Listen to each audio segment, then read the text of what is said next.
Mesdames et messieurs, je vous souhaite chaleureusement la bienvenue pour cette deuxième conférence du programme À ciel ouvert, programme de la Faculté de théologie de l'Université de Genève, offert avec le soutien de la Fondation Yves et Inès Oltramar, que je salue parmi nous et que je remercie en notre nom à tous et à toutes. À ciel ouvert, pour des dialogues entre science et spiritualité, 3 conférences avec l'astrophysicien Trinh Xuan Thuan, que nous entendrons ce soir, et à l'automne, des conférences avec d'autres conférenciers et conférencières en alternance, sciences et théologie ou spiritualité. Alors malgré ce titre, à ciel ouvert, notre horizon n'est pas encore suffisamment ouvert pour un public vaste dans cette salle, et c'est pourquoi nous devons nous contenter de quelques places, mais nous saluons également toutes les personnes qui nous suivent par Zoom depuis leur intérieur, peut-être plus confortable qu'ici. En tout cas, vous aurez la possibilité de participer avec nous à la discussion après la conférence, par le fil de la discussion sur votre Zoom. Je remercie Chloé Matisse qui est ici et qui notera les questions et qui viendra les poser à notre conférencier. Je voudrais, avant de présenter le titre de la conférence, introduire notre conférencier que nous avons déjà entendu la première fois le 3 mai. Trinh Xuan Thuan est un conférencier astrophysicien, professeur de renommée internationale, chercheur, enseignant et transmetteur de savoir et de toutes ses compétences. Et nous avons la grande chance de bénéficier de tout ce qu'il a à nous transmettre. Il est connu du grand public depuis fort longtemps. Moi-même, quand j'étais adolescente, j'ai entendu parler de la publication de La Mélodie secrète en 1988. Et dans le Cosmos et le Lotus, il raconte son chemin à la croisée de la culture vietnamienne, de l'éducation française et de la formation scientifique aux États-Unis. C'est donc un parcours au-delà on va dire, des habitudes, un parcours particulier qui le mène jusqu'au California Institute of Technology et l'Université de Princeton aux États-Unis, où commence le parcours d'astrophysique. Et il a enseigné depuis 1976 à l'Université de Virginie, dont il est tout récemment retraité. Et il poursuit ses conférences pour notre plus grand bonheur et aussi ses publications. Vous avez peut-être lu le Vertige du Cosmos en 2019 et nous attendons un tout prochain ouvrage, peut-être pour la rentrée. En tout cas, comme les conférences se poursuivront à l'automne, nous aurons... Il paraît demain. Précipitez-vous.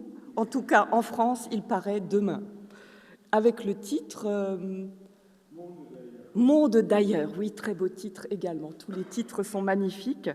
Et en tout cas, ce qui nous intéresse dans notre programme Sciences et spiritualité, c'est la recherche scientifique avec l'exigence des sciences alliée à la quête de sens. Et ce que j'ai beaucoup aimé dans la réflexion de Trinh Xuan Thuan, c'est cette question, est-ce que l'univers a un sens s'il n'y a pas une conscience humaine pour le réfléchir et pour l'interpréter? Et donc ce soir, la conférence porte sur les origines au pluriel, le Big Bang et après, c'est-à-dire au fond ce qui s'est passé dans cet instant particulier à 10-43, puissance -43 secondes, que nous appelons le Big Bang. Donc nous allons explorer ces profondeurs avec grand bonheur. Merci beaucoup à Thuan et à vous la parole avec joie.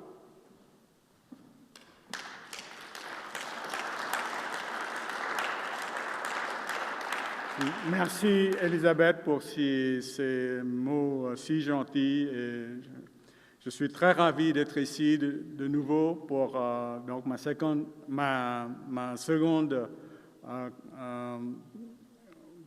conférence publique et de poursuivre le thème que j'ai commencé d'abord pendant il y a 2 semaines, c'est-à-dire le rapetissement de l'homme dans l'univers. En fait, vous savez que la dernière fois, je vous ai dit que Copernic avait délogé l'homme de sa place centrale qu'il croyait être au centre du monde pendant 2000 ans.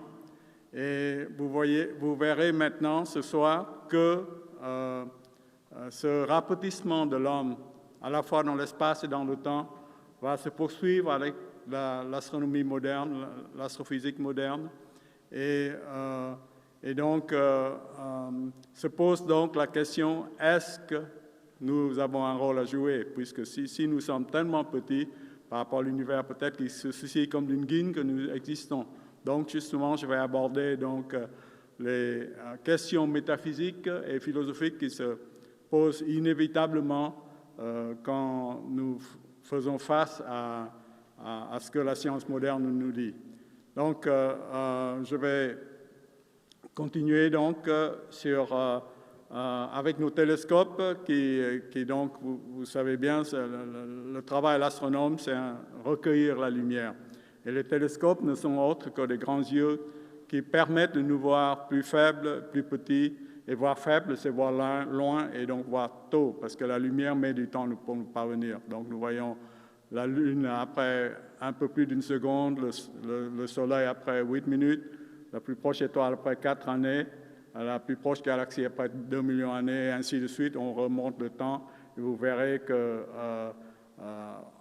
en exploitant le fait que les télescopes sont des machines à remonter le temps, nous avons une belle histoire maintenant de l'univers qui a acquis un début, donc il s'est produit quelque chose il y a 13,8 milliards d'années et qui se déploie sur un espace immense de 47 milliards d'années-lumière.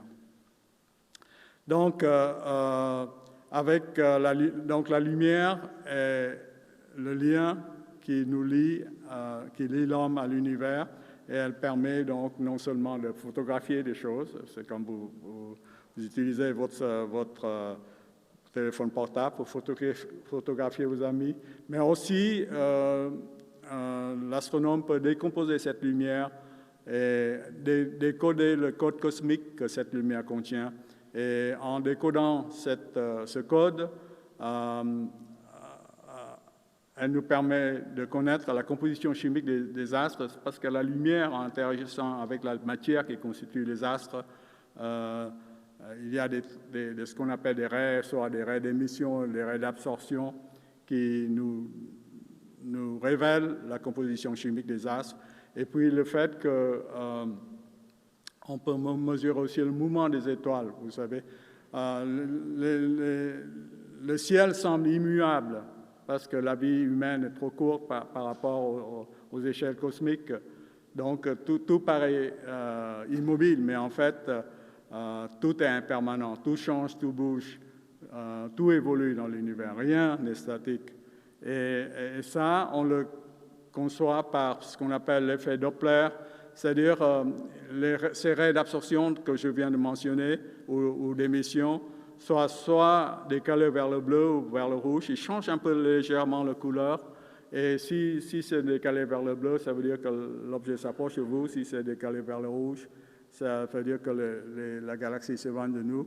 Et on va voir que c'est ça qui va déterminer l'histoire du Big Bang, en fait. Parce que on voit maintenant systématiquement toutes les galaxies s'éloigner de nous. Donc, ce n'est pas par hasard que ça se produit. Donc, les télescopes, je vous ai déjà parlé toujours des lieux d'une beauté exceptionnelle où l'homme communie avec l'univers et recueille cette lumière qui nous parvient de milliards d'années-lumière de distance. Donc ici, l'astronome donc exploite tout ce qu'on appelle le spectre électromagnétique parce qu'il y a différentes sortes de lumière. Nous sommes habitués à la lumière visible parce que nos yeux sont adaptés à la lumière visible du Soleil pour que nous fonctionnions sur Terre. Mais en fait, l'univers a toute une palette de lumière qui va des rayons gamma. Mais si je peux pas, il n'y a pas de... Oui, ah si. Et des rayons gamma jusqu'aux rayons X, rayons ultraviolets, voyez, l'infrarouge, les ondes radio. Et le visible, vous voyez, c'est une très, très petite portion. Donc, si nous nous contentons de seulement la lumière visible, la lumière à laquelle nos yeux sont sensibles, nous manquerons une très grande partie de l'univers. Donc, donc, l'astronome va utiliser toute cette palette de lumière et construire des télescopes qui sont adaptés à chaque sorte de lumière. Donc, il y aura des grands radiotélescopes ici. Donc, ici, c'est Arecibo qui, malheureusement, est mort maintenant. Le câble a cassé et tout ça s'est effondré, donc il ne fonctionne plus. Mais c'est 305 mètres de diamètre, vous voyez, et ça va être remplacé par ce télescope de 500 mètres de diamètre qui a été construit par les Chinois. Donc, il n'y a que l'optique et les radiotélescopes, les télescopes optiques et les radiotélescopes qui peuvent être sur Terre, parce que ce sont les deux seules formes de lumière qui peuvent traverser l'atmosphère. Les autres, il faut aller dans l'espace. Et donc, bien sûr, le joyau, c'est bien sûr Hubble, avec un diamètre seulement de 2,4 mètres, vous voyez, mais qui a révolutionné complètement la vision du cosmos. Donc, il fonctionne dans le visible, l'ultraviolet, l'infrarouge, mais il y a tous les autres télescopes aussi qui orbitent autour de la Terre et qui nous donnent une vision du monde. Donc, allons explorer le cosmos. Donc, je vais partir du Soleil, vous voyez, et puis ici, je voulais juste, je vous ai déjà montré ça, je pense, ça c'est le successeur de Hubble qui va être mis en orbite à la fin de cette année, j'espère. Donc, c'est un télescope de 6,5 mètres de diamètre. Donc, vraiment, elle va remonter le temps jusqu'au 1er milliard d'années après le Big Bang. Et nous allons finalement, je l'espère, voir en direct la naissance des premières galaxies et des premières étoiles. Donc, ça sera fabuleux, de belles découvertes en perspective. Donc, allons dans le système solaire maintenant. Et voilà, et donc ici, il y a Mercure que vous voyez, qui est la plus proche de la lumière. Donc, pour vous donner une échelle, si la distance Terre Soleil, c'est 1, ce qu'on appelle une unité astronomique. Mercure, c'est 0,39, donc 0,4 environ, vous voyez. Donc, c'est la planète la plus proche du Soleil. Et donc, vous voyez, un monde d'enfer, bien sûr, parce que la température moyenne y est de 430 degrés centigrades, 4,3 fois la température bouillante.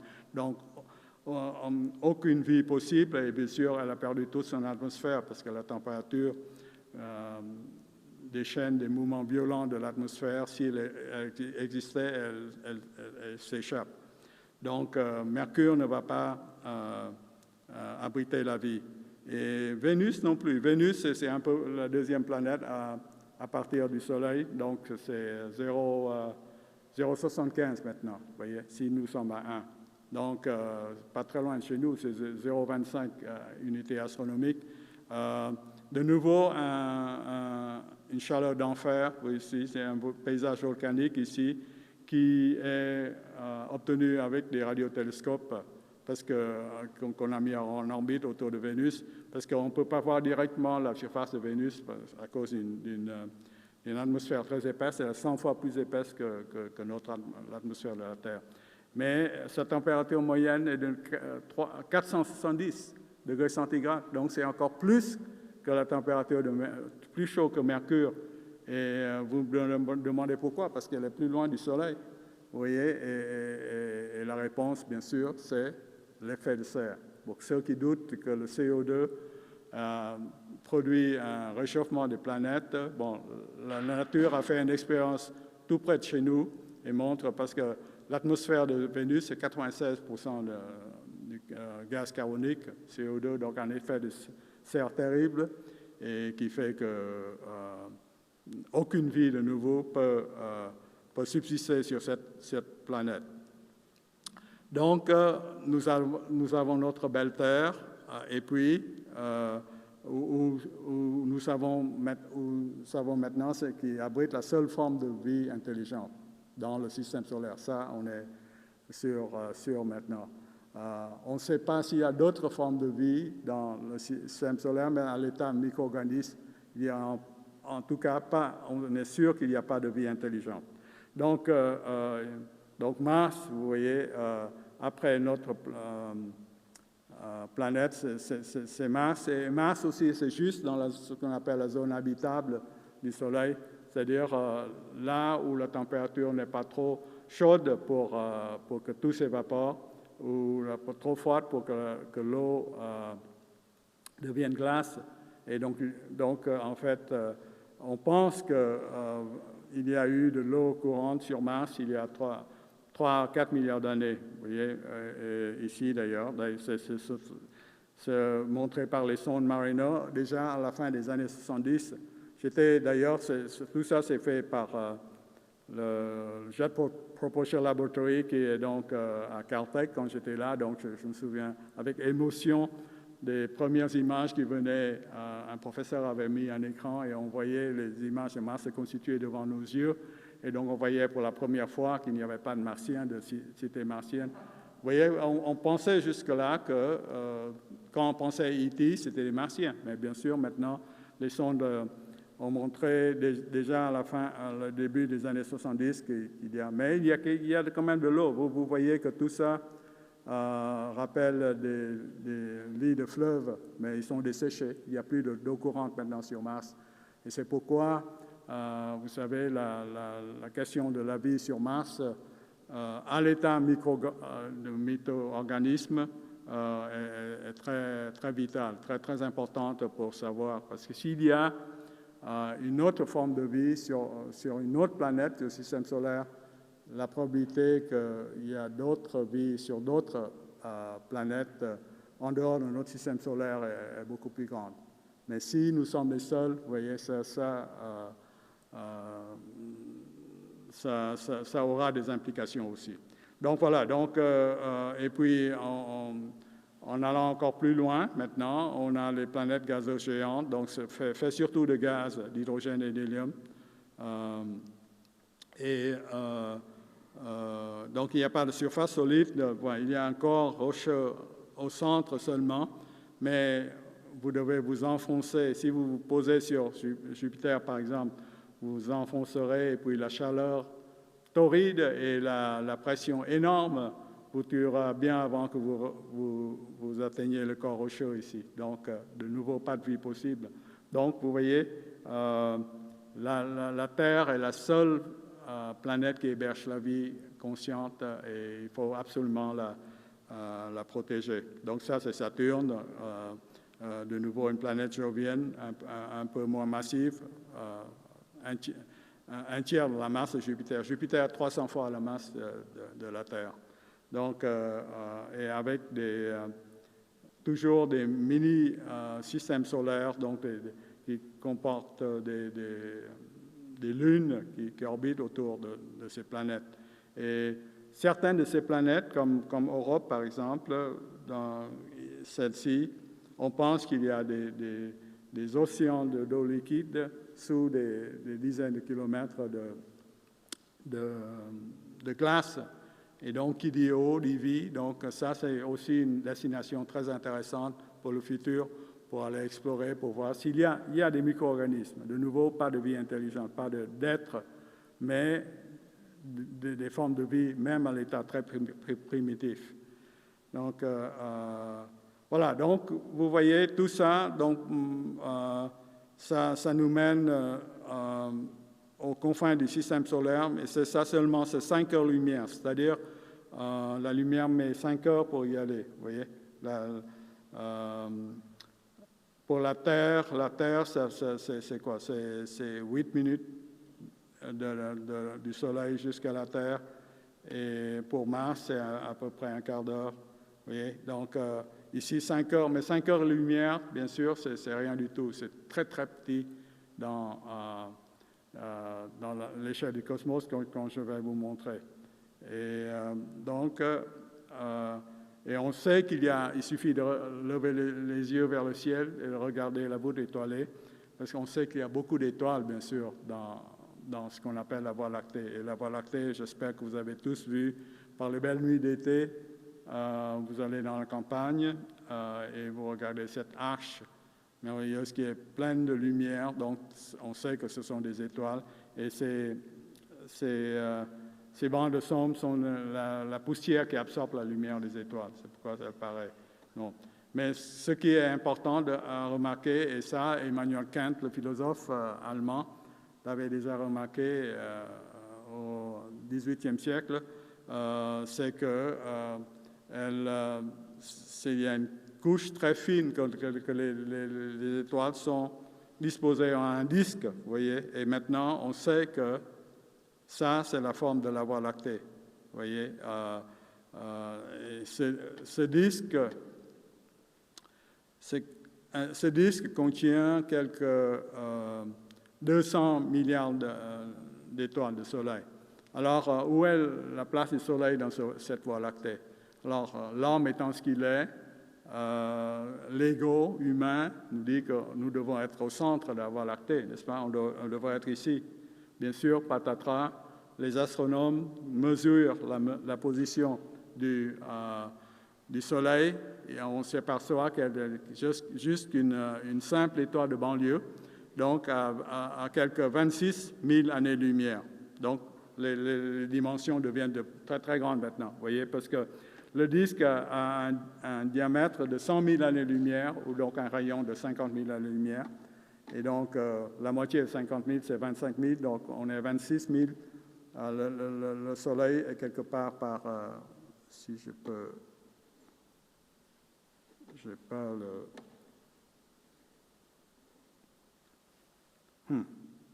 Ici, voilà. Donc, 26 000, c'est quelque part là, et ce sont tous des mouvements circulaires du Soleil dans la Voie lactée. Donc, le Soleil se déplace à 220 km par seconde. Donc, vous voyez, nous voyageons 220 km à travers l'espace interstellaire. Parce que bien sûr, nous tournons autour du Soleil. Quand le Soleil tourne comme ça, autour du centre de Voie lactée, nous allons avec le Soleil, et c'est pourquoi nous traversons 220 km d'espace interstellaire. Et vous voyez que les dimensions deviennent très, très grandes et les communications deviennent de plus en plus difficiles, bien sûr. Parce que, voyons, par exemple, s'il y a une civilisation ici et qu'on a une autre civilisation ici, qu'ils essaient de se parler. Donc, en envoyant des signaux radio qui voyagent à la vitesse de la lumière, qui est donc la plus grande possible dans l'univers, c'est 300 000 km par seconde, si vous vous souvenez. C'est tic, et la lumière a fait 7 fois le tour de la Terre. Mais si quelqu'un envoie un signal ici à une autre civilisation, ça fait quoi, 100 000 ans? Et si lui répond tout de suite, ça fait un autre 100 000 ans. Donc, ça fait 200 000 ans. Donc, les dialogues interstellaires deviennent de plus en plus compliqués, en fait. Et donc, communiquer avec d'autres civilisations aussi va être très, très, très compliqué. Et bon, je discute de tous ces problèmes dans mon dernier ouvrage, d'ailleurs, qui s'appelle « Monde d'ailleurs ». Et donc voilà, donc le Soleil fait le tour de la Voie lactée en 250 millions d'années. Donc, puisque le Soleil a un âge de 4,5 milliards d'années, ça veut dire que depuis sa naissance, il a fait 17 fois le tour de la Voie lactée. Et nous avec, bien sûr, parce que nous tournons autour du Soleil. Donc voilà, donc la Voie lactée, alors les grands télescopes à ce moment-là, ça c'est cette connaissance de la Voie lactée, c'est environ au 19e siècle. Alors au début du 20e siècle, les grands télescopes commençaient à voir ce qu'on appelle des nébuleuses, c'est-à-dire des choses qui ne sont pas très ponctuelles comme les étoiles, mais qui sont un peu diffuses, vous voyez. Et il y a des gens, de nouveau Emmanuel Kant a proposé que peut-être que ce sont d'autres voies lactées, d'autres galaxies qu'il appelait poétiquement des univers-îles, d'autres univers, mais des îlots d'univers, donc éparpillés dans l'espace. Mais Mais il y a d'autres personnes qui disent que non, bien sûr, la Voie lactée, ça contient tout l'univers. C'est notre galaxie, donc ça doit contenir tout l'univers. De nouveau, cet ego humain qui nous place toujours au centre. Donc donc il fallait voir comment est-ce que c'est mesurer la distance de ces nébuleuses. Est-ce que c'est beaucoup plus éloigné, beaucoup plus grand que la taille de la Voie lactée? Parce que si elles sont beaucoup plus distantes que la taille de la Voie lactée, ça veut dire qu'il y a d'autres entités, d'autres galaxies, d'autres Voies lactées qui sont distribuées dans l'espace interstellaire. Et donc, la solution fut apportée par Hubble, Edwin Hubble, donc l'astronome américain, d'après lequel on a nommé le télescope spatial. Donc, il mesure la distance de cette galaxie, qu'on appelle Andromède. C'est la plus proche galaxie de la Voie lactée, en fait. Et il obtint quelque chose comme une distance, il y avait un facteur de 2 erreurs, mais la distance était de l'ordre de 2 millions d'années-lumière, donc beaucoup plus grand que 100 000 années-lumière. Donc, il démontre qu'il y a des objets, des systèmes qui sont bien au-delà de notre Voie lactée. Donc, il ouvrit toutes grandes les portes de l'univers, ce qu'on appelle extragalactique, c'est-à-dire bien au-delà de notre Voie lactée. Et donc maintenant, on sait que l'univers est peuplé d'entités comme cela, dans un nombre de quelques 400 milliards de galaxies, Voies lactées comme ça, éparpillées dans l'univers. Et chacune de ces galaxies contenant bien sûr des centaines de milliards de soleils. Donc vous voyez que notre Soleil n'a rien de particulier et que notre place dans l'univers sera petite de plus en plus à mesure que les découvertes astronomiques précisent l'échelle des distances. Donc maintenant, où que vous pointez vos télescopes, il y a toujours des galaxies. Alors ces galaxies sont des objets de toute beauté. Ça, c'est une galaxie spirale, comme la nôtre d'ailleurs, mais vue de face, vous voyez. Ici, c'est le bulbe qui est au centre. Et donc, je ne me lasse pas de voir ces galaxies. Et je frémis toujours d'émotion quand, à mon télescope, je vois ces galaxies apparaître sur mon écran de télévision. Vous voyez, parce que la lumière qui me parvient maintenant est partie il y a des milliards d'années, même avant même que les atomes de mon corps soient faits par la chimie nucléaire d'étoiles massives. Donc ici, on voit très bien la structure en disque dont je vous ai parlé tout à l'heure, et le Soleil devrait être quelque part par là, un peu plus de la moitié vers le bord. Vous voyez, et ça, c'est ce qu'on appelle le bulbe, donc qui contient à peu près un milliard de soleils. Donc les galaxies spirales partout. Et juste pour vous montrer qu'il n'y a pas que des galaxies spirales, il y a aussi ce qu'on appelle des galaxies elliptiques. Donc, comme son nom l'implique, c'est une forme elliptique qui est projetée dans le ciel. Et de nouveau, chaque point que vous voyez ici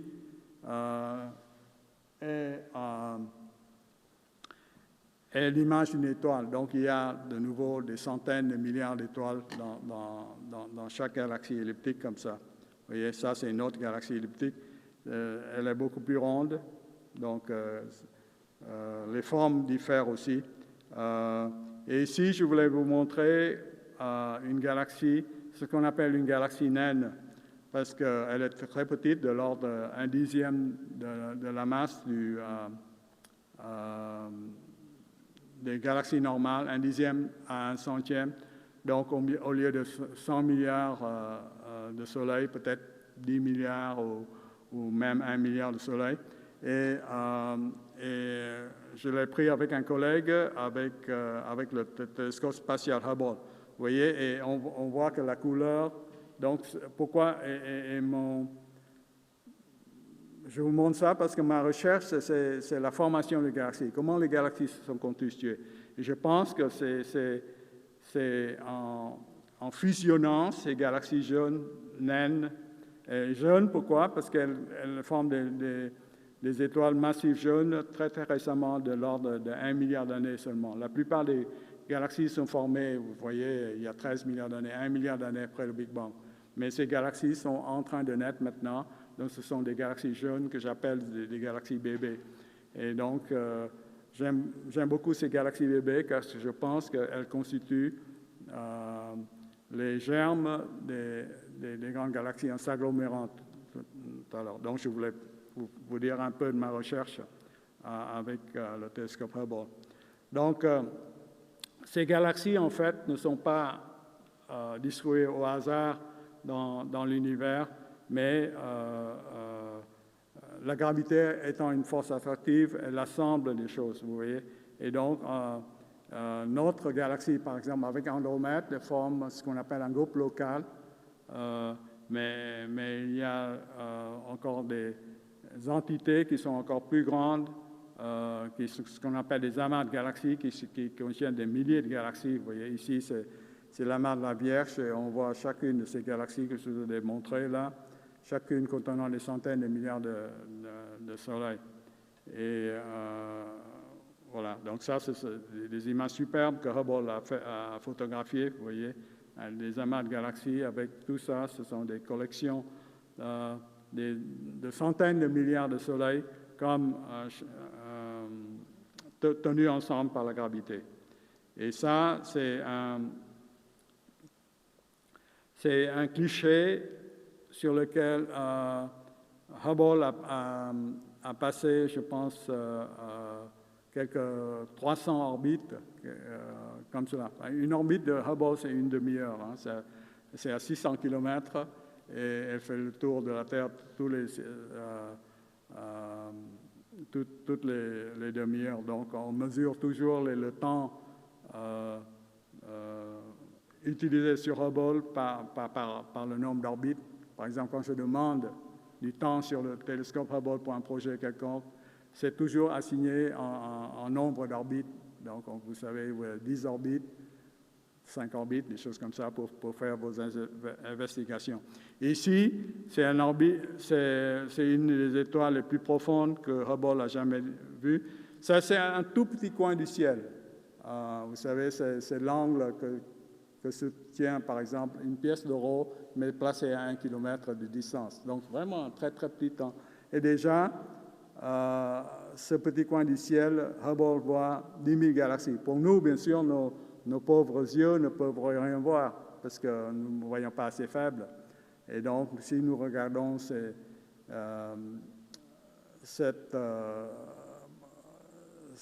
coin du ciel avec nos yeux, nous verrons que du noir. Mais ici, vous voyez ce que Hubble voit avec sa puissance de vision. Et vous voyez ici, il y a des grosses galaxies. Et donc, ces galaxies sont beaucoup plus proches de nous, donc apparaissent grosses. Et parce qu'elles sont beaucoup plus proches de nous, la lumière met moins de temps pour nous voyager jusqu'à nous. Donc, on voit ces galaxies dans leur, disons, adolescence ou adulte ou vieillesse, ou dans leur vieillesse. Tandis que ces petits points-là, ce sont des collections, comme vous voyez, de centaines de milliards de soleils, mais ils sont tellement éloignés que leurs images est minuscule et nous les voyons, et la lumière nous parvient seulement maintenant, mais elle est partie il y a 13 milliards d'années. Donc, nous les voyons dans leur enfance, dans leur jeunesse. Donc, constamment, l'astronome jonche avec le temps et l'espace. Hein. Ce sont des tranches de temps et d'espace que l'astronome voit tout le temps, et c'est comme ça que c'est ce genre d'investigation qui lui permet de reconstituer l'histoire de l'univers. Alors, oui, donc je vais passer à ça. Donc, il y a encore de plus grandes structures. Les amas s'assemblent dans ce qu'on appelle des superamas ou des murs de galaxies qui bordent des vides qui sont plus ou moins vides de galaxies, vous voyez, sur des centaines de millions d'années-lumière. Donc, il y a une immense tapisserie cosmique qui est tissée par les galaxies dans l'espace. Et en fait, un des buts principaux de la cosmologie moderne, c'est de comprendre pourquoi. Parce que vous savez, l'univers était très uniforme au début. Et maintenant, il y a toutes ces structures qu'on voit. Et donc, il faut comprendre comment l'univers a pu faire ça. Donc, de nouveau, vous voyez des amas de galaxies partout qui tracent des murs de galaxies de centaines de millions d'années-lumière qui bordent des vides dans l'espace où il n'y a pas beaucoup de galaxies. Donc, voilà. Donc, pour résumer tout ça, vite, il faut donc une seconde lumière. Donc, c'est la vitesse de la lumière ici, voyons. Je perds toujours ma flèche, je ne sais pas pourquoi. Voilà. Donc, une seconde lumière, bien sûr, c'est 300 000 km parce que la vitesse de la lumière, c'est 300 000 km par seconde.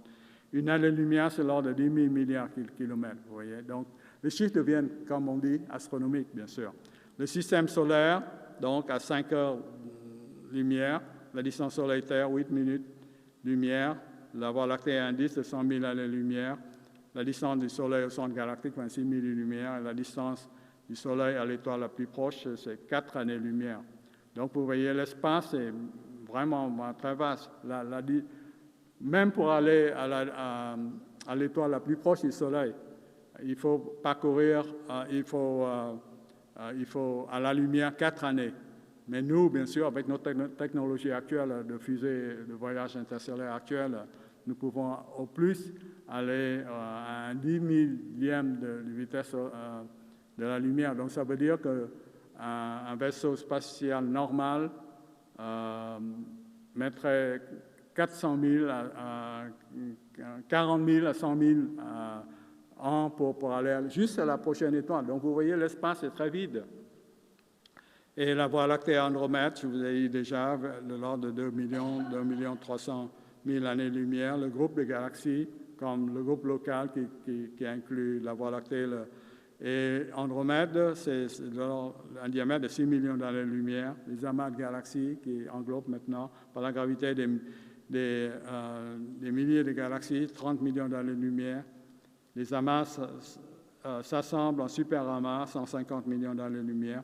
Et maintenant, on peut... l'univers observable, c'est... je vais vous dire que l'âge de l'univers, c'est 13,8 milliards d'années. Donc, le plus loin qu'on peut regarder, c'est ce qu'on appelle l'univers observable, c'est-à-dire la lumière, les galaxies dont la lumière est partie il y a 13,8 milliards d'années. C'est dans un rayon de 47 milliards d'années-lumière. Pourquoi pas 13,8 milliards d'années? Parce que l'univers a une expansion, justement.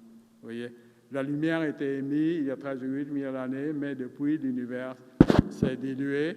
Et donc, maintenant, cette galaxie est à 47 milliards d'années-lumière. Voilà. Et donc, à partir de toutes ces observations maintenant, comment l'astronome a construit cette histoire cosmique qu'on appelle le Big Bang. Le Big Bang donc, donne un début à l'univers, parce que beaucoup de gens comme Aristote, par exemple, pensaient que l'univers est immuable, éternel, qu'il n'a pas de début, qu'il a toujours existé, mais ça, c'est pas vrai maintenant avec l'histoire du Big Bang. Alors, comment cette histoire est venue? Et c'est de nouveau grâce à Hubble. Hubble a mesuré, je vous ai dit, la distance des galaxies. Il a démontré l'existence des galaxies au-delà de notre Voie lactée. Mais en même temps que la vitesse, il a mesuré aussi la distance de ces galaxies. Et donc, la vitesse, il s'aperçoit d'abord que toutes ces galaxies sont décalées vers le rouge. Ça veut dire qu'elles s'éloignent toutes de nous, systématiquement. Donc, ça, il y a quelque chose. Parce qu'en général, vous savez, si c'est aléatoire, la moitié des galaxies doivent venir vers nous et la moitié s'éloigner de nous. Or, il voit que toutes les galaxies lointaines s'éloignent systématiquement de nous.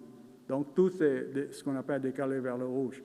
Donc ça, c'est le premier indice. Deuxième indice, il mesure les distances de ces galaxies. Il s'aperçoit que la distance est proportionnelle à la vitesse. C'est-à-dire, plus une galaxie s'éloigne de nous vite, plus elle est distante. Vous voyez, si elle est 10 fois plus éloignée, elle s'éloigne 10 fois plus vite. Si elle est 100 fois plus distante, elle s'éloigne 100 fois plus vite. Alors maintenant, donc, posons-nous la question, quel est le temps mis pour une galaxie pour aller de son point de départ à son point d'origine, donc à son point actuel? Si on adopte une expansion uniforme de l'univers, c'est-à-dire une vitesse constante, il suffit donc de prendre la distance de la galaxie divisée par la vitesse, n'est-ce pas?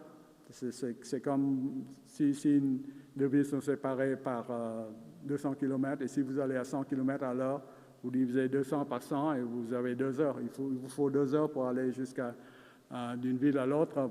La même chose pour les galaxies. Mais puisque les choses sont proportionnelles, ça veut dire que le rapport de la distance sur la vitesse est toujours le même pour chaque galaxie. N'est-ce pas? Parce que la loi, c'est que les deux quantités, distance et vitesse, sont proportionnelles. Donc, ça veut dire que si vous renversez le cours du temps, ça veut dire que toutes les galaxies sont parties d'un même point dans l'espace. Donc, d'où parce qu'elles ont mis toutes le même temps, et donc si on rétrécit le temps vers le temps zéro, elles se retrouvent tous dans le même point. Donc, la notion d'un univers primordial qui était très petit, très chaud, très dense. Et puis, il y a eu quelque chose qui s'est passé, donc un Big Bang, une grande explosion, parce que maintenant, toutes les galaxies s'éloignent de nous. Donc, il y a eu quelque chose qui a dilué l'espace, et donc c'est là d'où vient l'histoire du Big Bang. Alors, je vais vous décrire un peu l'histoire du Big Bang à travers la cosmologie moderne, par ce que j'appelle la pyramide de la complexité. Parce qu'en fait, l'histoire de l'univers, c'est l'histoire de la complexité qui se produit à mesure que l'univers se refroidit. Parce que ici, vous voyez, ici c'est le temps. Là. Le temps qui commence à 10 puissance moins 43 secondes, le temps que Elisabeth a mentionné plus tôt. Et puis maintenant, on est à 13,8 milliards d'années maintenant. Vous voyez. Et puis, donc le temps augmente à mesure que vous allez vers le haut de la pyramide. Et puis, parce que l'univers a une expansion, il se dilue. Et en se diluant, il se refroidit. Donc, la température qui est plus chaude que tous les enfers de Dante a pu imaginer, qui est 10 puissance 32 degrés Kelvin au temps du Big Bang. Alors, je ne remonte pas au temps zéro, vous avez remarqué. Je pars d'un temps très, très, très petit, qu'on appelle le temps de Planck, en fait. C'est-à-dire le chiffre 1 arrive après 43 zéros. Vous voyez, donc c'est comme un temps très petit, mais c'est là où nos lois physiques connues, la physique connue perd pied, en fait. Parce qu'au-delà, il y a ce qu'on appelle la mur de la connaissance, le mur de Planck, qu'on ne sait pas encore franchir. Parce que, vous savez, dans l'histoire de l'univers, c'est l'infiniment petit, c'était très compact, très, très petit et dense, qui a généré l'infiniment grand, l'univers dans lequel nous vivons maintenant et dont je vous ai démontré la structure il y a juste quelques instants. Donc, il faut... donc, à partir... Donc, c'est l'infiniment petit qui a généré l'infiniment grand. Donc, il faut unifier l'infiniment petit avec l'infiniment grand. Alors, la théorie qui définit l'infiniment petit, c'est ce qu'on appelle la mécanique quantique, c'est la physique des atomes, née au début du XXe siècle. Et puis l'autre théorie, née aussi au début du XXe siècle par Albert Einstein, c'est celle qui décrit l'infiniment grand par la gravité. Et donc ça, c'est la relativité générale. Donc il faut unifier la relativité avec la mécanique quantique unifier les 4 forces fondamentales de la nature, mais on ne sait pas faire ça encore. Donc c'est pourquoi il y a ce mur de Planck avec tous ces points d'interaction qu'on ne sait pas encore. On ne sait pas encore comment construire une théorie de la gravité quantique. Donc on a ce mur de Planck, mais bon, bien sûr, les physiciens travaillent d'arrache-pied pour franchir ce mur de Planck, ce mur de la connaissance, mais pour l'instant, on ne sait pas trop encore. Et donc, d'après les lois physiques, on pense que l'univers primordial est parti d'un vide, mais le vide, c'est le vide taoïste, hein, le vide est plein. Il n'est pas néant comme quand on pense, quand on parle du vide, mais c'est un vide plein. Et ce vide plein est rempli d'énergie. Okay. Et l'énergie est équivalente à la matière. Ça, c'est Einstein de nouveau, E égale mc2. Vous voyez, toute masse peut être convertie en énergie, et cette énergie est énorme. Vous multipliez sa masse par le carré de la vitesse de la lumière, donc qui est un nombre énorme. Et donc ce vide rempli d'énergie, donc, semble avoir une expansion exponentielle dès le début. C'est ce qu'on appelle l'inflation. Une dilution de l'univers qui est même plus vite que la vitesse de la lumière. Mais ça, on le peut. Vous voyez, l'interdiction d'aller plus vite que la lumière, c'est parce que quand il y a un espace fixe et que tous les mouvements viennent des galaxies. Mais si c'est l'espace lui-même qui se dilue, c'est pas on peut franchir allègrement la vitesse de la lumière. Donc il y a une période, ce qu'on appelle l'inflation. Je n'ai pas le temps d'entrer dans les détails, qui agrandit exponentiellement l'univers de 10 puissance moins 33 cm, donc des milliards de fois plus petit qu'un atome. Ce que Lemaitre, qui a travaillé sur ça, a appelé l'atome primitif à cause de ça. Et puis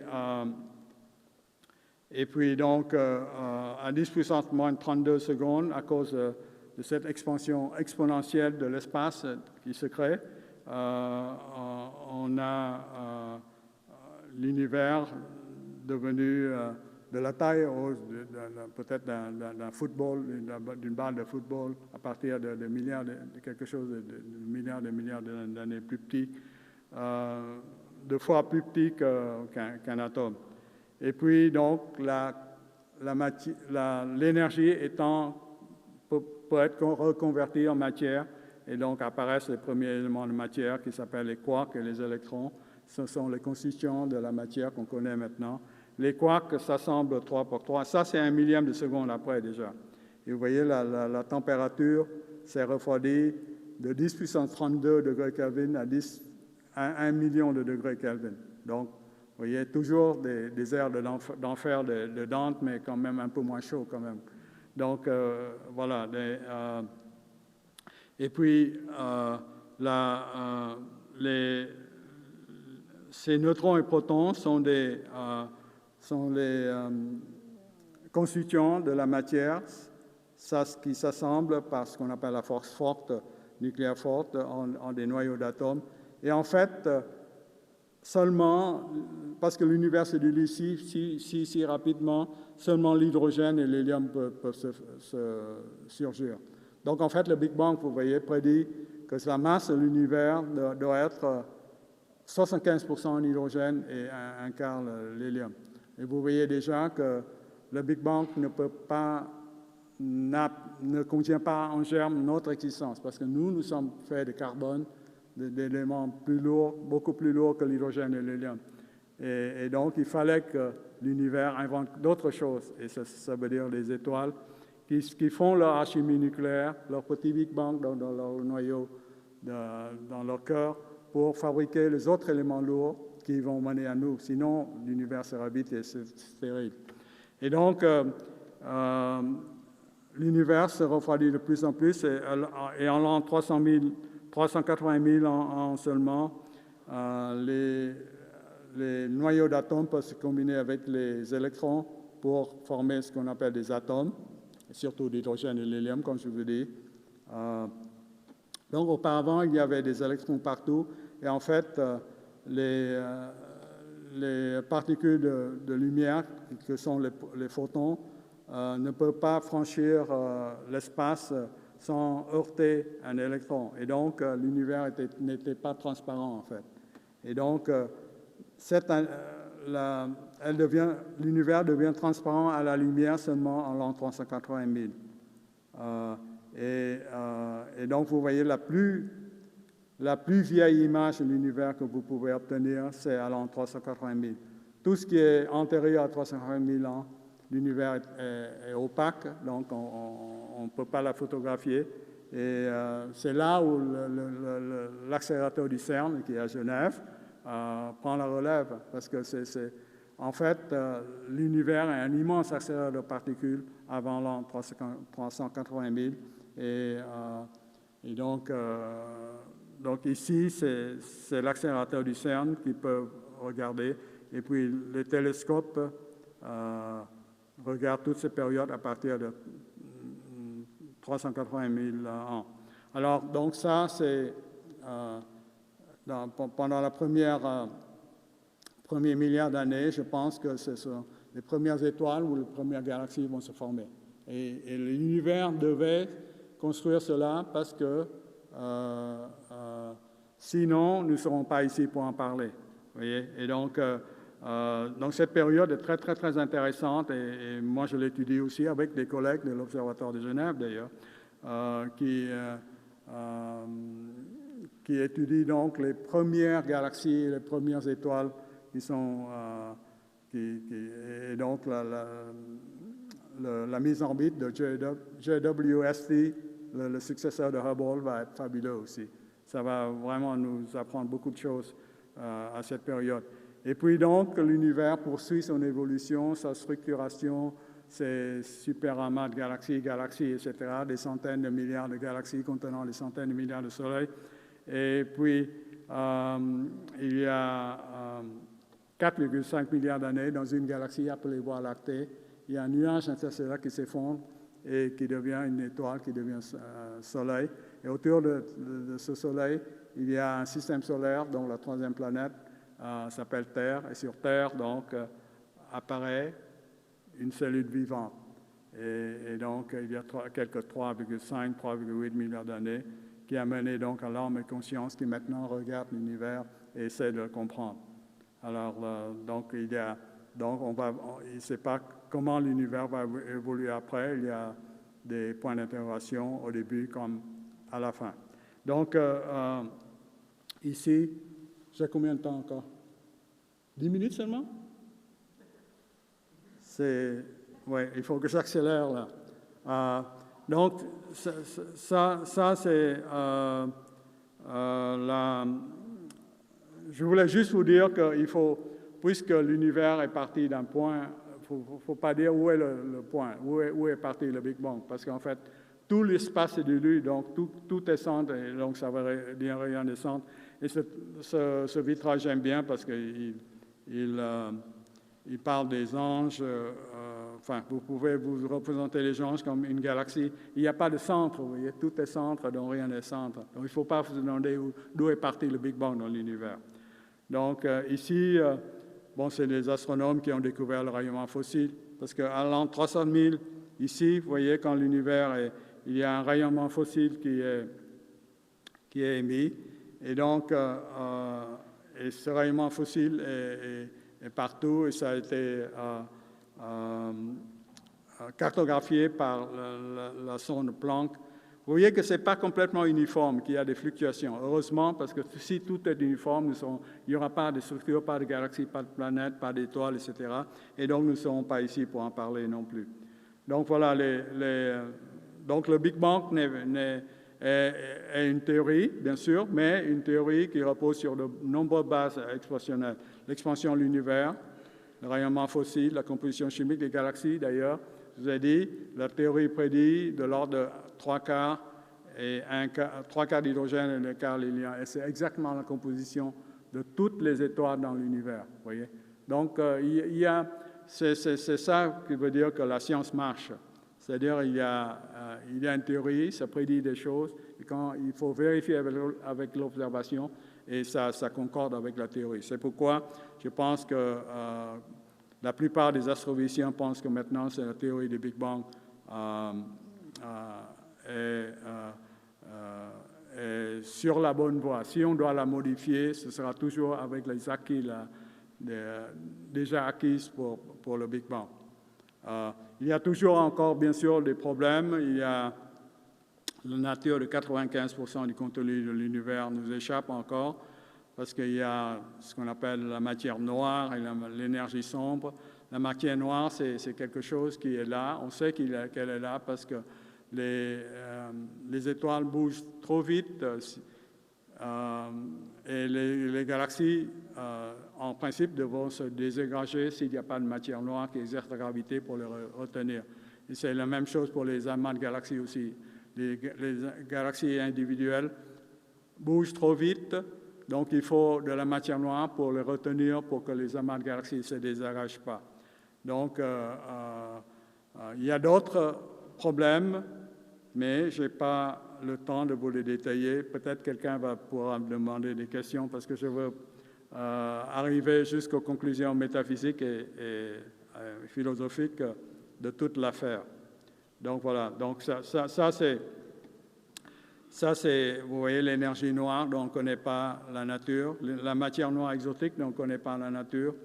Donc on connaît en fait seulement 5% de l'univers, 95% du contenu de l'univers nous échappe encore. Donc vous voyez que les astrophysiciens ont encore bien du pain sur la planche. Toute la matière lumineuse, des centaines de milliards de galaxies contenant des centaines de milliards de soleils, c'est seulement 1,5% du contenu de l'univers. Vous voyez, c'est bien peu. Donc voilà, donc rapetissement dans l'espace, rapetissement dans le temps aussi. Si on ramène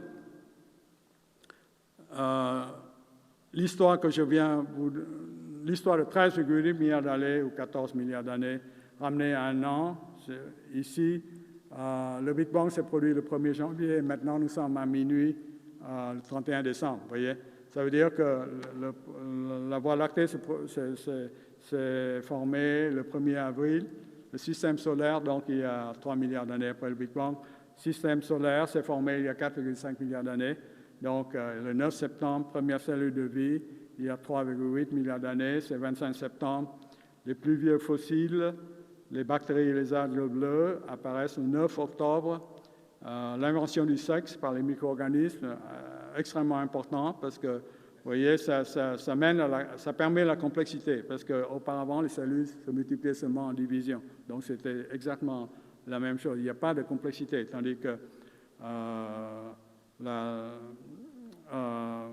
l'invention du sexe permet cela, beaucoup plus de complexité dans les formes de vie. Les plus vieilles plantes, vous voyez, 12 novembre, et puis toute l'évolution darwinienne, c'est la deuxième moitié du dernier mois de l'année. Vous voyez, 19 décembre, les poissons vertébrés, les premiers insectes, le 21 décembre, Prémosables, le 23 décembre, les premiers dinosaures, donc ils régnaient sur Terre il y a 350 millions d'années. Premiers mammifères, nos ancêtres les plus directs, 26 décembre, les premiers oiseaux, et puis les dinosaures, les pauvres, ils n'ont vécu que le temps de 4 jours, mais un énorme astéroïde s'est fracassé sur la Terre près du golfe du Mexique, à Chicxulub, et déclenché la mort des 3/4 des espèces vivantes. Ce n'est pas l'impact direct, mais vous voyez quand vous frappez la Terre avec un astéroïde, des tonnes de poussière se soulevaient dans l'atmosphère, elle coupe la lumière du Soleil, et donc la Terre se refroidit, donc les plantes et les arbres meurent, donc plus de nourriture, et c'est comme ça qu'en fait, les dinosaures et 3/4 des espèces vivantes ont disparu. Mais nos ancêtres étaient des petits rats qui vivaient dans des interstices, nourrissant de noix, ont échappé à l'Holocauste, et donc ils ont mené aux primates, les premiers hommes. Donc, le premier homme, vous voyez, qui manipule des outils apparaît il y a quelques centaines de milliers d'années, donc 1h30 avant la fin de l'année. Lascaux, 15 000, 20 000 ans, il y a donc une minute avant la fin de l'année. La civilisation égyptienne avec le développement de l'astronomie, 10 secondes avant la fin de l'année. Bouddha et le Christ, il y a quelques 2000 ans, vous voyez, 5 secondes. Bouddha, c'est 2500 ans. Donc 5 secondes avant la fin de l'année, 4 secondes avant l'année. Le Christ, la Renaissance, c'est 1 seconde avant la fin de l'année. Et maintenant, nous sommes à minuit, vous voyez, nous avons conquis l'espace, nous sommes à la recherche d'une intelligence extraterrestre, mais l'intelligence étant à double tranchant, nous mettons en péril aussi notre propre planète. Donc voilà, donc, que pensez de tout ça? Vous voyez que nous ne sommes plus le centre du monde, ni dans le temps, dans l'espace. J'espère que vous avez bien convaincu de ça. Bon, je n'aurai pas le temps d'aller dans tout ça, mais sachez qu'il y a aussi le concept de multivers. Auparavant, on pensait que quand on parlait de l'univers, c'est l'univers observable. Maintenant, ils pensent qu'il y a des milliards, des milliards d'univers parallèles qui sont ce qu'on appelle forme un multivers, vous voyez. Et il y a plusieurs théories, l'inflation qui prédit ça, la théorie des brans, en fait, la théorie des cordes, qui essaie justement d'unifier la gravité quantique avec la relativité, et le multivers des univers qui bifurquent en mécanique quantique. Voilà, donc il y a notre univers n'est qu'une bulle parmi des milliards d'autres bulles d'univers dans un méta-univers. Donc, vous voyez, notre place se rétrécit encore plus. Le problème avec ces notions de multivers, bien sûr, c'est qu'ils ne sont pas observables. Nous avons déjà la peine d'avoir notre propre univers, vous voyez, avec nos télescopes. Alors, voir des univers parallèles, c'est encore une autre chose. Donc, ça va à l'encontre, pour l'instant, de la méthode expérimentale de la science. Alors, je vais finalement, donc, à mon but, qui est vraiment les réflexions philosophiques et métaphysiques de cette réalisation de l'astrophysique moderne. Et donc, d'abord, une immense cri de désespoir. Blaise Pascal, qui ne connaissait pas du tout l'existence du Big Bang ni des galaxies, disait déjà au XVIIe siècle le silence éternel des espaces infinis m'effraie. Et puis, dans les années 70, Jacques Monod, dans un ouvrage qui s'appelle Le hasard et la nécessité, conclut sur le hasard. Tout est hasard, rien n'a de sens. L'homme est perdu dans l'immensité indifférente de l'univers d'où il a émergé par hasard. Steven Weinberg, un prix Nobel de physique américain, qui dit que plus on comprend l'univers, plus il nous apparaît dépourvu de sens. Donc, un univers qui n'a plus aucun sens et nous n'avons aucun rôle à jouer parce que nous sommes tellement petits. Moi, je pense au contraire, je m'élève contre ces points de vue négatifs. Je pense au contraire que la cosmologie moderne a réenchanté le monde. D'abord, elle a rétabli notre connexion cosmique, que l'homme est poussière d'étoiles. Je vous ai dit tout à l'heure que le Big Bang n'a produit que l'hydrogène et l'hélium et que tous les éléments lourds qui sont dans notre corps et qui sont à la base de la vie et la conscience sont fabriqués à l'intérieur des étoiles. Donc, c'est eux qui, en mourant et en éjectant ces éléments lourds, constituent la base des éléments chimiques qui constitueront les planètes et puis la vie et la conscience après. Donc, et on s'est aperçu aussi que l'univers a été réglé de façon extrêmement précise pour l'apparition de la vie et la conscience. C'est-à-dire, il faut savoir que, bon, je n'aurai malheureusement pas le temps de vous dire tout ça. Je voulais seulement mentionner Blake parce qu'il est un poète que j'aime bien. Vous voyez, voici un autre moyen de regarder le réel par la poésie. Et il y a des poètes qui ont des intuitions formidables. Ici, Blake qui dit que voir un univers dans un grain de sable et un paradis dans une fleur sauvage, tenir l'infini dans la paume de la main et l'éternité dans une heure, vous voyez. Voir un univers dans un grain de sable, si vous voyez qu'il est fait d'atomes, vous voyez, considérez un grain de sable, vous voyez qu'il est fait de l'atome de silicium. Ce silicium a été fait par la fusion nucléaire dans des étoiles massives. Et donc, on voit toute l'histoire cosmique dans un grain de sable. C'est ce que William Blake dit.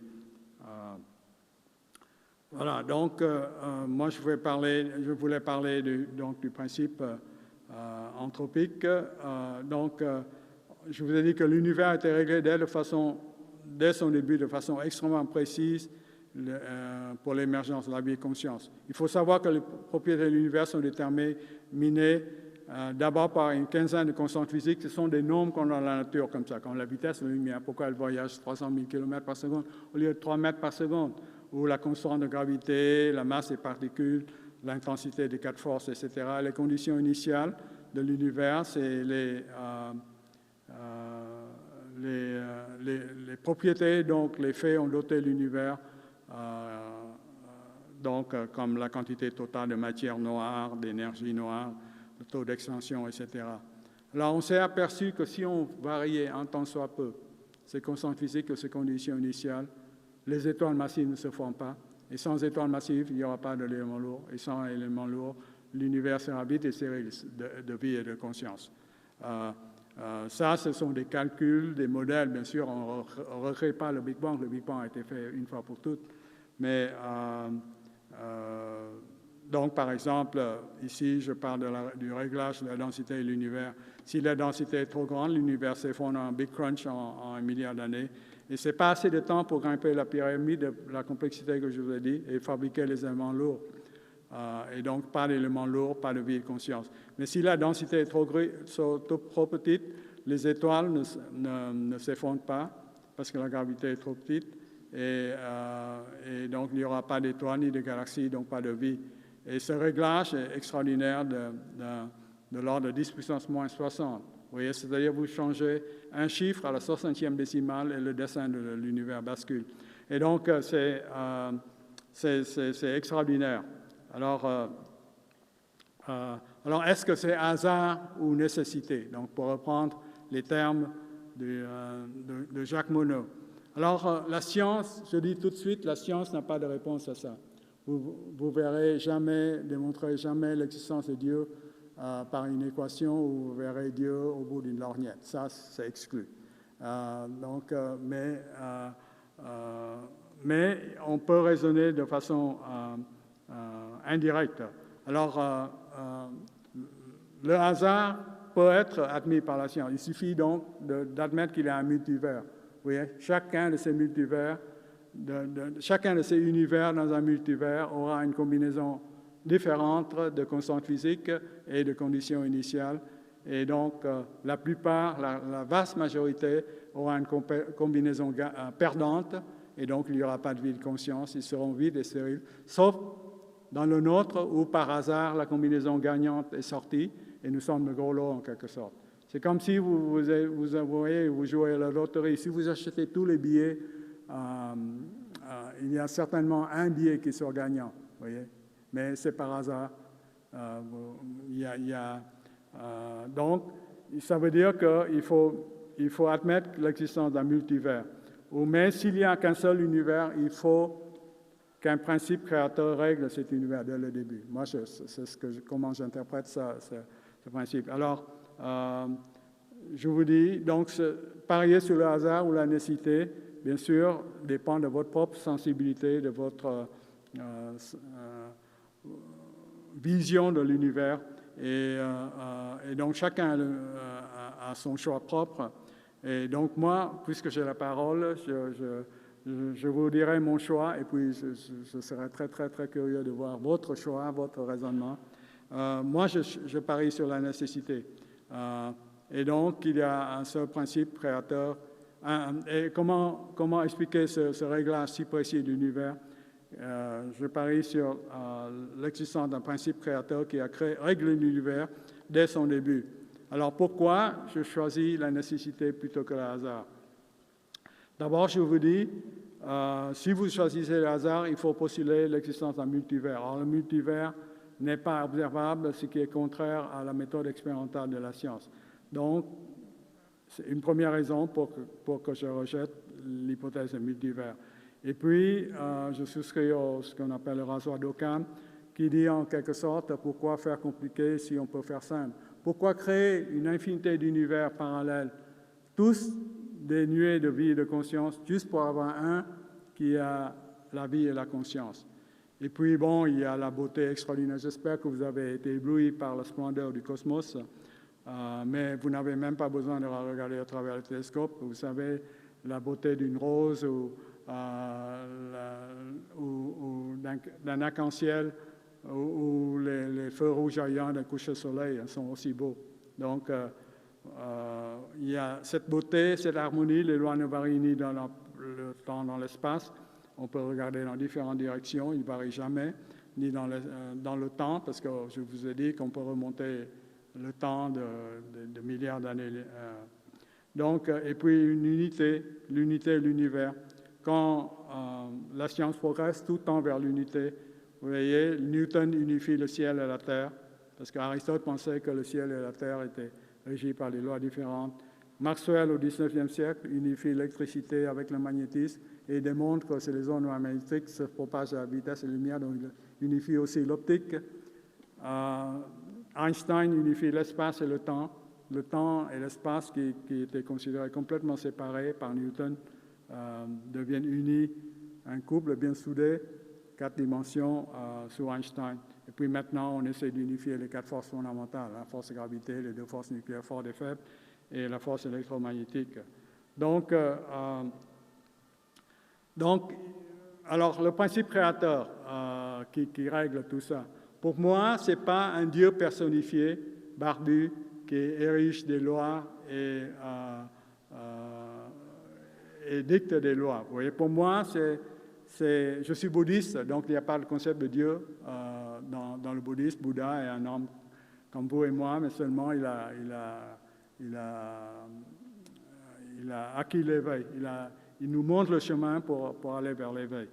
Et donc, pour moi, ce n'est pas un Dieu barbu personnifié qui édicte des lois, mais un principe panthéiste qui se manifeste dans les lois de la nature. Et en cela, je suis la pensée du philosophe hollandais Baruch Spinoza, et que Einstein aussi a adopté. Je crois au Dieu de Spinoza qui se révèle dans l'harmonie de tout ce qui existe, non en un Dieu concerné par le destin et les actions des hommes. Donc, vous voyez, c'est ça comment je vois le principe créateur dans l'univers. Et donc, jusqu'à nouvel ordre, je vous ai dit tout à l'heure, nous sommes la seule forme de vie et de conscience dans l'univers qui donne un sens à l'univers. Donc, je pense que nous avons, l'homme a un rôle très important à jouer au lieu d'être perdu dans l'immensité de l'univers. Il joue le rôle de donner un sens à l'univers en le comprenant et en appréciant sa beauté et son harmonie. Donc, il faut absolument ne pas créer du non-sens en rendant la Terre invivable et en nous autodétruisant. Donc, je vais terminer seulement avec la réplique du poète Paul Claudel à Pascal. « Le silence éternel des espaces infinis ne m'effraie plus. Je m'y promène avec une confiance familière. Nous n'habitons pas un coin perdu d'un désert farouche et impraticable. Tout dans le monde nous est fraternel et familier. » Vous voyez, les étoiles, nous partageons la même géologie cosmique avec les étoiles. Tout nous est fraternel et familier. Merci.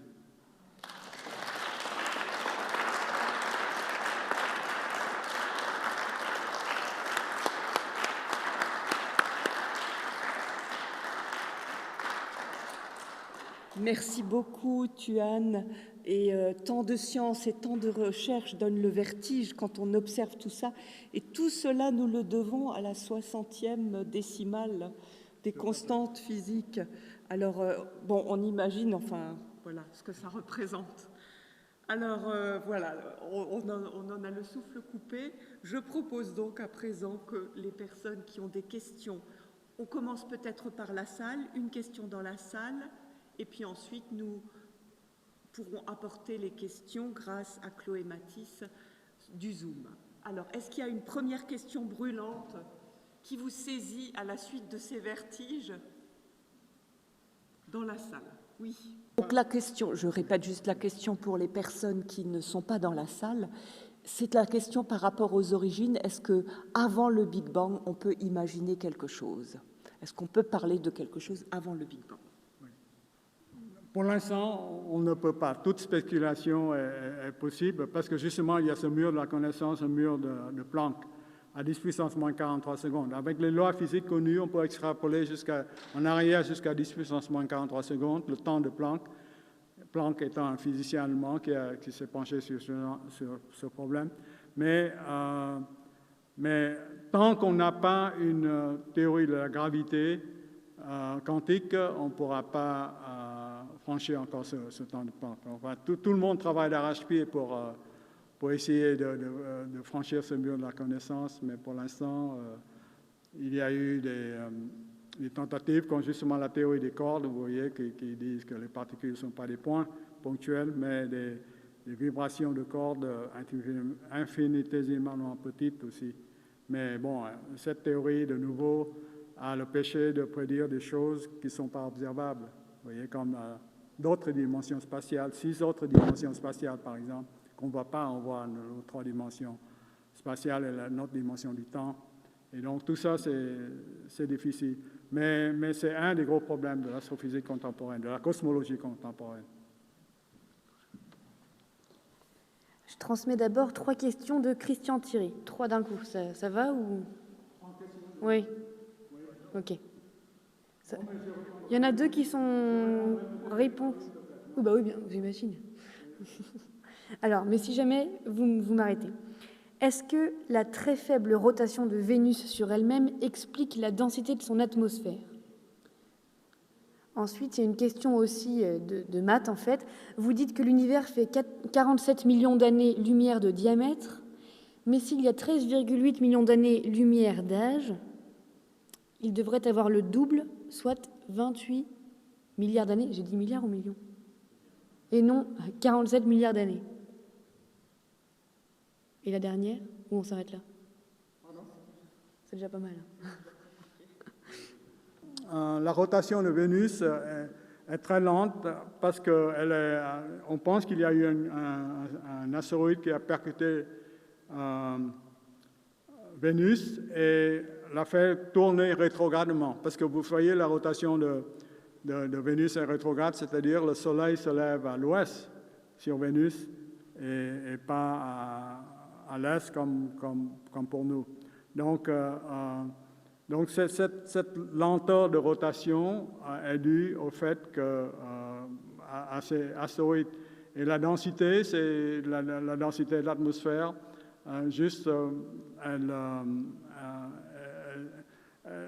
Elle a été retenue par la gravité de Vénus et elle ne s'est pas échappée comme dans le cas de notre Terre ou dans le cas de Mars.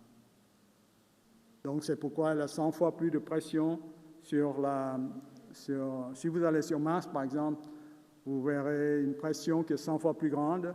C'est comme si vous étiez quelques kilomètres au-dessous de la surface de l'océan, en fait. Oui, parce que l'eau pèse sur vous aussi. Voilà, donc, mais tout ça, c'est dû à la physique des atmosphères des planètes. Quel est l'autre Comment on explique le rapport entre le fait que l'univers est 47 milliards d'années-lumière de diamètre, mais 13,8 milliards d'années d'âge? Non, de rayons, pas de diamètre. De rayons, d'accord. Oui, Okay. Ouais, je pense que ça oui. répond. Oui, parce que, bon, si l'univers était statique, le rayon de l'univers observable, c'est-à-dire l'univers qui contient les galaxies dont la lumière a eu le temps de nous parvenir, c'est 13,8 milliards d'années-lumière, n'est-ce pas? Parce que l'univers est âgé de 13,8 milliards d'années. Mais, en fait, l'univers n'est pas statique, il est toujours en train de gonfler. Enfin, il y a de plus en plus d'espace entre les galaxies qui est créé tout le temps. Et donc, la galaxie dont la lumière a été émise il y a 13,8 milliards d'années, se trouve maintenant non pas à 13,8 milliards d'années-lumière, mais à 47 milliards d'années-lumière, à cause de l'expansion de l'univers. Donc l'univers observable, le rayon de l'univers observable est 47 milliards d'années-lumière. J'espère que c'est plus clair maintenant.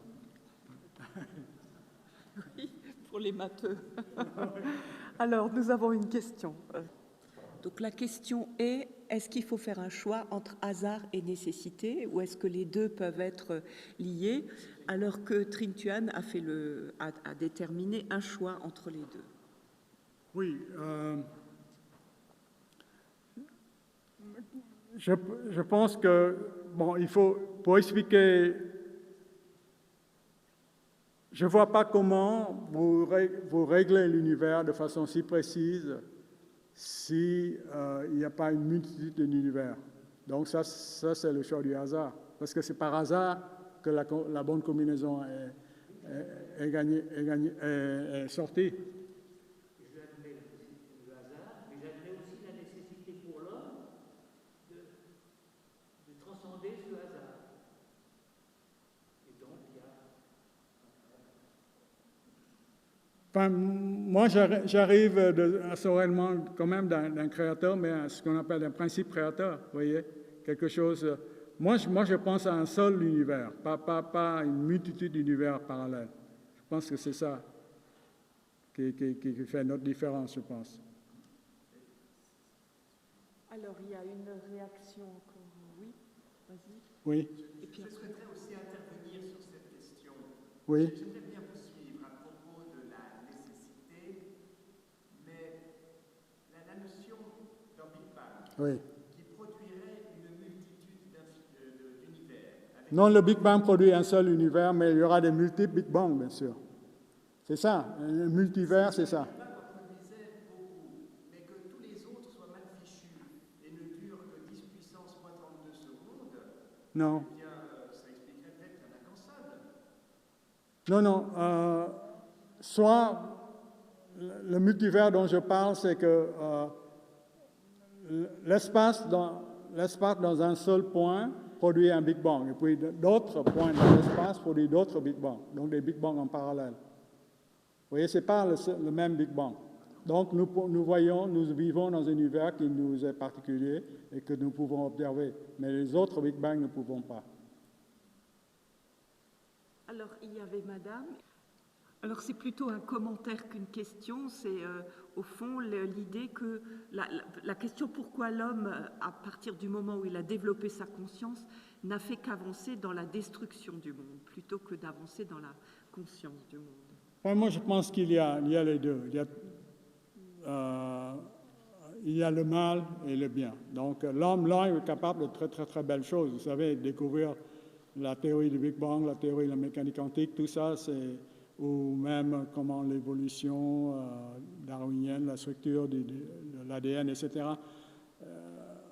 Il a rendu les choses quand même plus vivables sur notre planète. Nous avons gagné beaucoup en longévité et tout ça.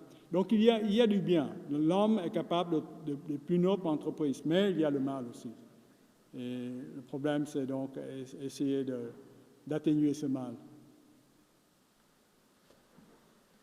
Alors, il y a encore une dernière question dans la salle. Alors, la question, c'est est-ce que le professeur Trinh Thuan craint une découverte qu'il pourrait faire qui remettrait en cause la théorie de la nécessité? C'est pas, moi, je dirais que ce n'est même pas une théorie pour moi, c'est vraiment un pari. Hein. C'est comme, vous savez, Pascal qui disait que si Dieu existe et que vous pariez contre, la perte est infinie.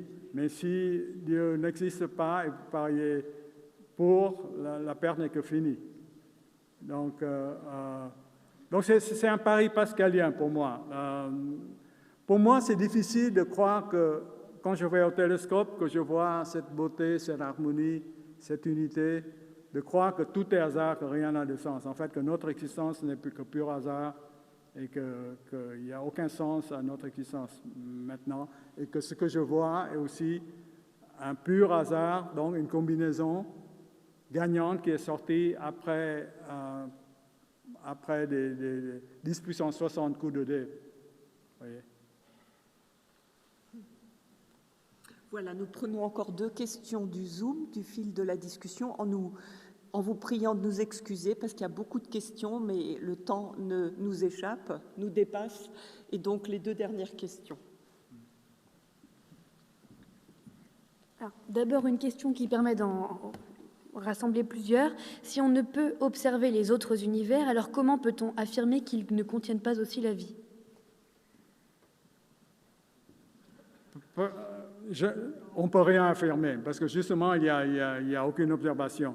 Mais on se dit que dans la théorie du hasard, toutes les autres combinaisons sont perdantes. Parce que il faut, vous voyez, la probabilité que, par exemple, la densité soit réglée est de 10 puissance moins 60.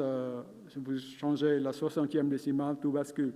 Donc, ça veut dire que si vous postulez pour le hasard, il faut que vous postulez au moins 10 puissance 60 univers dans tous les niveaux de vie et de conscience avec une combinaison perdante, sauf une où, par hasard, la combinaison gagnante est sortie, nous sommes le gros lot. Je ne sais pas si c'est clair, mais c'est un argument de probabilité, oui. Une dernière question enfin. Qu'est-ce que l'énergie pour vous et que pensez-vous de la phrase de Pierre Teilhard de Chardin: « L'amour est la plus universelle, la plus formidable et la plus mystérieuse des énergies cosmiques ». Oui, je suis peut-être une théologienne répondra mieux à ce genre de questions. Mais pour moi, l'amour, bien sûr, est une force extraordinaire, très très forte, qui me soutient dans la vie. Et donc, pour moi, et je souscris totalement à ce que Teilhard de Chardin, c'est l'une des forces les plus fortes, les plus intenses qui peuvent nous aider dans la vie. Mais peut-être vous avez d'autres commentaires sur Teilhard de Chardin. Plus ce soir. Un très très grand merci à Trinitual.